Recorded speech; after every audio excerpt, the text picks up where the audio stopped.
Slick. Wait till that motherfucker start hitting that body.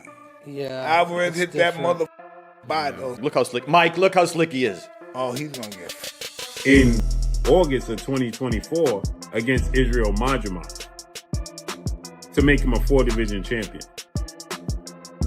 That's it. That's all. He hasn't fought since then. With Crawford, I think gaining too much weight and too much muscle might affect them. If they're thinking of surviving and being able to take a punch and being able to go around. Mike Tyson issued a warning to Terence Crawford after appearing alongside Canelo Alvarez at the press conference, asserting that Crawford is simply too small to face Canelo. Tyson insisted that Crawford stands no real chance of overcoming the Mexican superstar and suggested the bout lacks excitement for fans. His remarks intensified the pre-fight buzz, sparking heated debates about whether the fight should even happen. That Terence Crawford is simply too small and doesn't have a chance to beat Canelo Alvarez. I am Mike Tyson. He says that this is a fight that nobody calls for. It's just simply too much of a size difference. Shannon Briggs is the believer in styles make fights, skill set, and the skill set of Canelo Alvarez versus the skill set of Terence Crawford favors the skill set of Terence Crawford, not only just to win, but to possibly stop Canelo Alvarez for the first time in his career. Now, Canelo Alvarez is a first ballot Hall of Famer. Terence Crawford is a first ballot Hall of Famer. Terence Crawford is 4-division champion, undefeated, 2-division undisputed champion.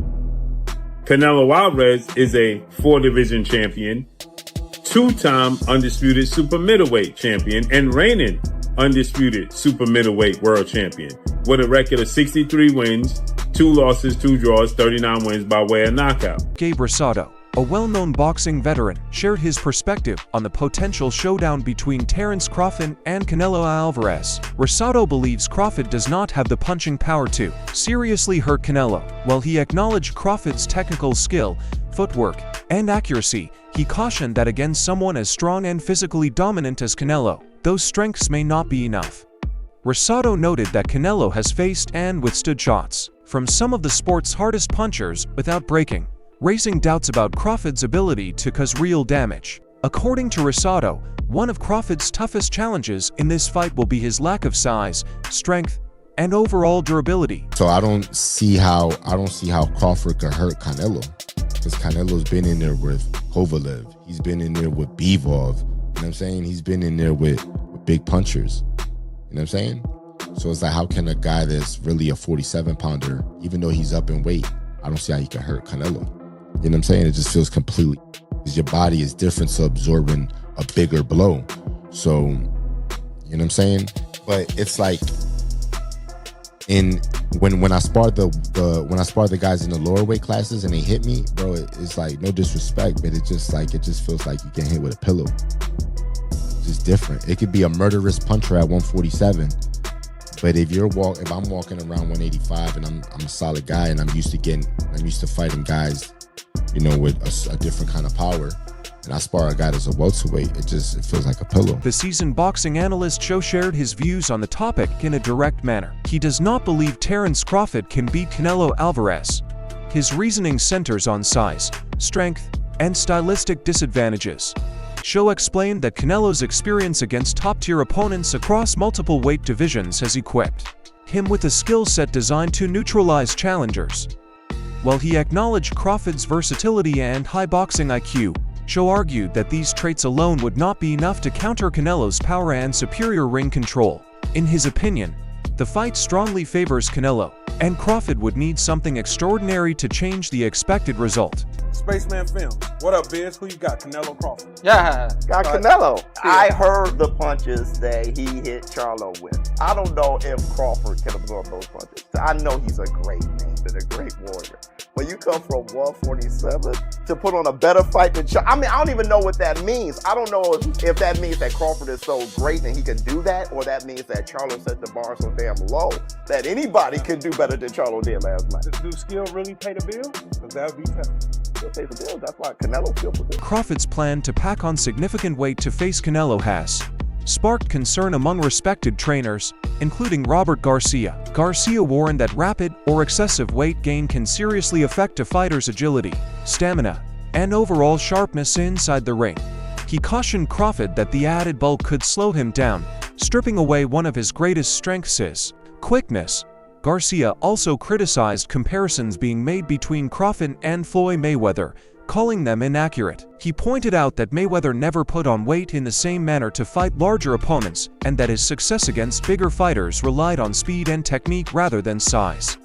According to Garcia, the physical challenges of entering the ring at a much heavier weight could leave Crawford at a disadvantage before the opening bell rings and after. With Crawford, I think gaining too much weight and too much muscle might affect them. If they're thinking of surviving and being able to take a punch and being able to go rounds, then they're trying to maybe go the distance and they'll be happy with that. But I think Crawford's natural talent, Mayweather had it. You know, you guys were just mentioning right now that Mayweather never needed to gain weight and never needed to be heavy to be able to beat those bigger guys. I think Crawford's skills, we give Crawford a chance because we know how good he is, how, you know, his skills, his speed, his combinations. But if he's gaining so much weight, he might not be able to do those. He might not be able to have those same skills when it comes to his speed, his footwork, because of the weight. So we'll see. You know, I just hope he's not just training and getting big to survive and go the distance, because maybe that's a win for him. Maybe he's thinking, if I go the distance with him, that's a big win for me. So, you know, I just hope not. I expect Crawford to actually pull up some runs and maybe even pull up the fight. But if he's too heavy, too big, he's gonna get hit, and he's gonna have to exchange punches, and that's where Gary Antoine praised Canelo Alvarez for his mastery of a unique boxing style. He commended Canelo as a fighter who fully understands his strengths and knows how to apply them in every contest. According to Antoine, Crawford cannot simply dismantle what Canelo has spent years perfecting. Canelo's arsenal, featuring defensive head movement, precise counterpunching, and punishing body shots, has been sharpened through battles with elite competition. While Antoine acknowledged Crawford as a versatile and intelligent boxer, he emphasized that Canelo's ability to enforce his style makes him an especially tough challenge. He further noted that once a fighter reaches the level of confidence and efficiency Canelo displays, it becomes extremely difficult for opponents to break that rhythm. Canelo, he has mastered his style. Now, typically, Latinos, they got their own style versus melanated black people. Having like more rhythm, more flashiness and panache to their stuff, more swag. Yeah. We just fight different than other ethnicities. If you want to throw Amir Khan in there, his ethnicity, he was in and out. Yeah, that's the European kind of style. Textbook, you know, but that was his style. Canelo got his style and he mastered it. Terence Crawford cannot take nothing away from him. He's like freakishly good, you know. He go both sides, southpaw, orthodox, you know. And I feel like he adapt well. But it don't take much to get hit, especially these little 8-ounce gloves. He cannot slip up. He cannot slip up. He gonna have to stay set from bing to bing from round 1 to 12, and he better be in shape. I'm talking about like not 12 round shape, I'm talking about like 16 round shape. Former world champion Chris Algieri spoke about the challenges fighters face when moving up in weight. He explained that adding pounds changes how a boxer performs in the ring, affecting timing, mobility, and endurance. Algieri noted that while Crawford might look bigger on fight night, extra weight does not always mean more strength or punching power. He stressed that competing at an unfamiliar weight can be tough, especially against an opponent who is naturally comfortable at that size. According to Algieri, although Crawford's technique is still elite, the physical adjustment to a larger frame could influence his performance, particularly in the later rounds when stamina becomes critical. Alvarez. So that's another aspect of that comparison. And yes, you know, exactly what the champ said, exactly what Abel Sanchez said, you know, you're going to put on weight, you're going to be a different fighter. And I can say this even as a fighter as myself, as I've gotten heavier in my retirement, I try and move around the gym. It just feels different. And even when you start camp, you feel different in the beginning than you do at the end. But listen, we're still 4 or 5 weeks away. I don't know exactly what Terence is weighing right now. And even if he does say what he weighs, man, he's gone out there and said he's weighed, all types of crazy numbers just to get media to respond. So it's really not really going to know until the fight and we see these guys next to each other. He might look bigger right now, but he might not be that heavy. He might still be in the range that these guys are targeting for the fight itself. But I will say this, if we look at it historically, Floyd Mayweather, when he fought Canelo Alvarez, Floyd was 36 years old.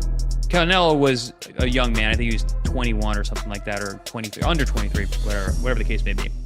Floyd came in how Floyd always comes in.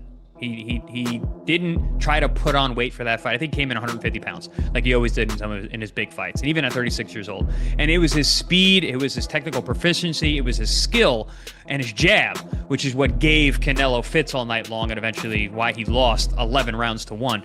So I don't know that Crawford really needs to be packing on this muscle. And I have actually argued in my own head. I'm like, yeah, but he's older. He's not Floyd. Floyd was 36. Boxing analyst is confident that Canelo Alvarez will not fall to Terence Crawford. The reason is clear. Crawford lacks the power to hurt Canelo. Without the ability to earn his respect through strength, the fight turns into an uphill battle. Considering the size disparity, the analyst believes Crawford will have trouble surviving Canelo's heavy shots over 12 rounds. Crawford could find it difficult to sustain an effective offense against Canelo's proven chin, power, and mastery of range. While recognizing Crawford's achievements, the analyst maintained that Canelo's physicality and toughness would ultimately make the difference. The undefeated phenom. He said that he sparred Canelo Alvarez, and he hit Canelo Alvarez with his best shot. His best shot. This is a power puncher. Yeah, he's smaller than Canelo Alvarez, but let me further explain. Canelo Alvarez didn't feel nothing. Nothing. And some of y'all gonna be like, but yo, that's Virgil Ortiz, he's smaller. Canelo Alvarez didn't feel nothing with Triple G. Canelo Alvarez didn't feel nothing versus Kovalev. Kovalev killed the man in the ring. Canelo Alvarez didn't feel nothing with Danny Jacobs. Canelo Alvarez wasn't even demoralized by Dimitri Bivol. He just got outboxed. He didn't hurt Canelo Alvarez. Canelo Alvarez, you see how he say Iron Mike Tyson? Well, Canelo Alvarez has an iron chin. Terence Crawford. And also, put it this way, after the fight with Jamel Charlo and Canelo Alvarez, and I spoke to Jamel Charlo. Jamel Charlo basically said that, yo, Canelo Alvarez couldn't feel my punches. I hit Canelo Alvarez with 2 left hooks and he didn't even feel nothing. Jamel Charlo was Iron Man Jamel Charlo. The 154-pound undisputed. You know what I'm saying? Yeah, he's not active right now, but we all know he was an undisputed, a knockout artist that got all his belt by knocking out every opponent to become undisputed, ladies and gentlemen. Canelo Alvarez has gotten hit with the most devastating punches in his generation, 175 and 160. Fought the likes of Kirkland that was known for power. Willie D, a former boxer and commentator, offered an in-depth breakdown of the matchup. He pointed out that Canelo Alvarez is younger than Terence Crawford, a factor that could play a major role in boxing. Along with age, Willie D highlighted Canelo's height advantage, which could allow him to control distance and dictate the pace of the fight. He stressed that age and size are more than statistics, they affect reflexes, recovery, and the ability to absorb punishment. Willie D's analysis suggested that Crawford faces multiple disadvantages even before skill is considered, making this challenge an uphill battle. It's 34, Bud is 37. So you give that edge to Canelo, because in boxing, youth is a commodity. Height. Canelo is 5 feet 7.5 inches tall. Terence Crawford is 5 feet 8 inches tall. So you give the slight edge to Terence Crawford right there. The reach. Canelo is 70.5 inches tall. Terence Crawford is 74 inches tall, which gives him an almost 4-inch reach advantage. Their weight, Canelo is a middleweight and Bud is a lightweight middleweight. Records. Canelo is 63-2-2, 39 knockouts. Bud is 41-0 with 31 knockouts. Canelo's last fight was a victory over William Skull. It was a unanimous decision on May 3rd, 2025. Bud last entered the ring on August 3rd, 2024, where he defeated Israel Madrimov. John Ryder, who has shared the ring with Canelo Alvarez, offered a grounded view of how a potential clash between Canelo and Terence Crawford might unfold. Drawing from personal experience, Ryder explained that Canelo's style relies on steady, calculated pressure, the kind that gradually breaks opponents down physically and mentally. He emphasized that Canelo's greatest asset isn't just raw power, but his ability to control the tempo and dictate the rhythm of the fight. Ryder noted that even skilled and determined fighters can struggle to keep pace when every exchange feels like a test of endurance and resolve. In his opinion, Crawford's precision and fighting spirit may not be enough to withstand such relentless pressure over championship rounds. Ultimately, Ryder concluded that Canelo's blend of strength, strategic pressure, and elite experience could prove overwhelming in this matchup. I think you just got to watch the Bivol blueprint, the in and out. I mean, a lot of fighters getting stick now for being runners, Tom and Jerry and whatnot. But stick to what you're good at. Terence Crawford is an exceptional talent. He's won titles through the weights, undisputed at, was it 3 weights now? And listen, if anyone can do it, it's him. I think the weight will be too much of an issue. Canelo is a special talent. And I think the weight will play a factor in the fight. But listen, Canelo once done it and made the step up to super middleweight. I would like Crawford to be more at light middle and middle to build into it, but you take these opportunities when they come, and that's what greatness is, chasing. Yeah, and I've heard that before. Like some people said if you see him at 154, he fought a Madrimov, and you saw how much he got touched. Obviously, it's 2 different fighters. But why do you think he should probably? You think he should have probably taken another fight, maybe at 160 or maybe another one at 168? He needs to build into it a bit. I think the fight with Madrimov was his first fight at 154. At 154, and listen, he's still developing and growing into that weight. He could have done with a couple more there, then moved up to 160, but it's all being done as a bit of a rush. So he's not going to be fully. He's not going to have time to put the muscle on to build into the weight, and he's obviously going to do it with the intention of getting back down to 154 and taking on other challenges. So it's not a long-term goal for him to stay there, but like I say, Terence Crawford is an exceptional talent. I remember watching him beat a good friend of mine, Ricky Burns, and it's like since that day I was just, my ears pricked up and I took notice, and every time Terence Crawford boxed, I watched. While many favor Canelo, Coach Anthony adopted a more measured perspective. He acknowledged that Canelo is naturally bigger and more seasoned at higher weight divisions, but he warned against overlooking Terence Crawford. Anthony pointed out that Crawford's ring intelligence, adaptability, and ability to switch stances could present unusual problems. He noted that although Canelo has faced numerous elite fighters, Crawford's timing, angles, and killer instinct make him a legitimate danger.